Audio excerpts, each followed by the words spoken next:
Go on then, Alf. Full-time reaction. Just terrible performance once again. Something needs to be addressed at the board because something has to change. What needs to change? I don't know, because I think we've got a squad to get into the top 6 or even the top 7, but it's just we don't go forward like most teams in the Championship. Have already scored a screamer. That's highlight. That has been on the highlight reels of the EFL. We've scored none, and we didn't even have that last season. So we just need to shoot. Well, look, first half, it was very promising. It was very bright. Doyle was definitely the bright spark in the first half. Obviously, you can hear by the sounds of the boos in the ground when he went off, but I think that's Davis thinking of the Wrexham game, as well as Roberts, keeping one eye on the Wrexham game. The substitutions were a bit boggling. Samuel must have an injury for Iwata to go right back, and that clearly wasn't working. And then Wednesday, just got more and more forward, and yet again for their goal, second goal, another set piece.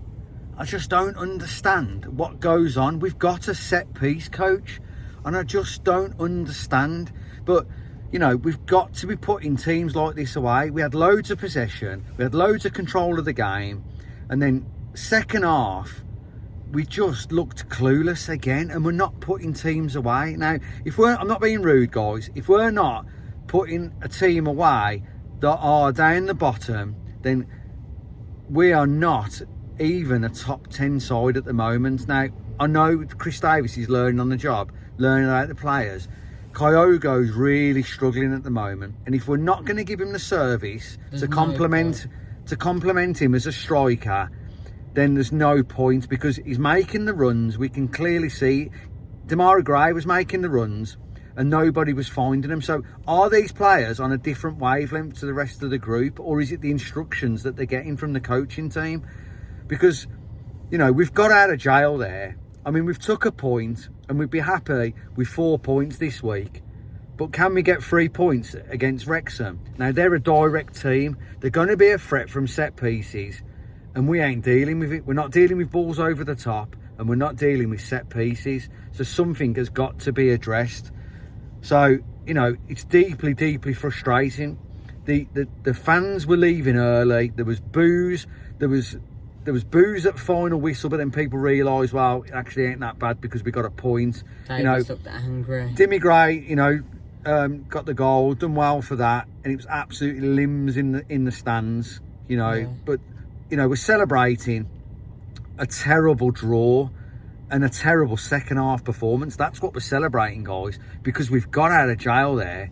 Now, fans around us saying that Davis ain't going to make Christmas. And, Wagner's in town. That ain't great, is it? Fans leaving early, booing, ain't great. And I know it's the Championship, and we take the rough with the smooth. And Davis has definitely got credit in the bank. But I think it's running out. It is running out. And if something doesn't click quickly, there's managers out there on the market, and this board are brutal. So will they make the change? I just want to add as well that Sheffield Wednesday, so if there's any fans watching our reaction and our vlog, I just want to say a massive, massive well done for your support. Turning up on a Tuesday night in those numbers, to support your club in the absolute shit show that you're in at the moment. Just absolute fair play to you, and I hope that situation gets sorted quickly, because I know we joke, we sang about it, but, no club needs to go through that, especially with the rich history that you've got in the past as well. And it brings the community together, but do you know what? Galvanises the fan base, galvanise your players, put a performance out there. Well done. Keep right on. Drop us your thoughts, Blue Noses. Lots to talk about. Don't forget, we're on the Fitzbros podcast tomorrow, so there's going to be a massive debate about the Coventry performance and tonight's performance, and a look at the Wrexham game. So feel free to join in on that, get your comments in this one, and we'll see you later. Try and keep right on.